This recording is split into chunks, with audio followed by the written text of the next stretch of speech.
السلام علیکم معزز ناظرین، اگر آپ ہمارے چینل میں نئے ہیں تو ہمارے چینل کو سبسکرائب کر دیں تاکہ ہر نئی آنے والی ویڈیو کا نوٹیفیکیشن آپ کو ملتا رہے۔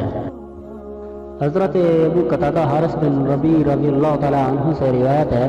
کہ رسول صلی اللہ علیہ وسلم نے ارشاد فرمایا،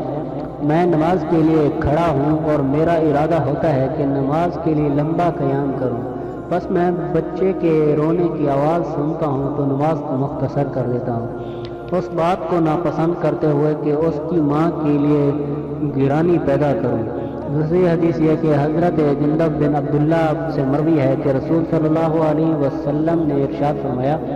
جس نے صبح کی نماز ادا کی تو اللہ تعالیٰ کی ذمہ داری میں ہے کہ تم خیال کرو کہ اللہ تعالیٰ تم سے ہرگز اپنے عہد کے متعلق کسی چیز کا مطالبہ ہرگز نہ کرے،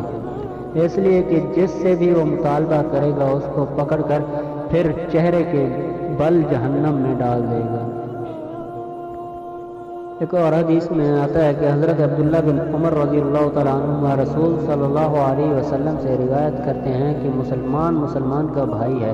نہ اس پر خود ظلم کرتا ہے اور نہ اس کو کسی اور کے سپرد کرتا ہے کہ وہ اس پر ظلم کرے۔ جو اپنے مسلمان بھائی کی ضرورت پوری کرنے میں مصروف ہو، اللہ اس کی ضرورت کو پورا فرماتے ہیں۔ جو کوئی کسی مسلمان سے کوئی تکلیف دور کرتا ہے، اللہ اس کی وجہ سے قیامت کی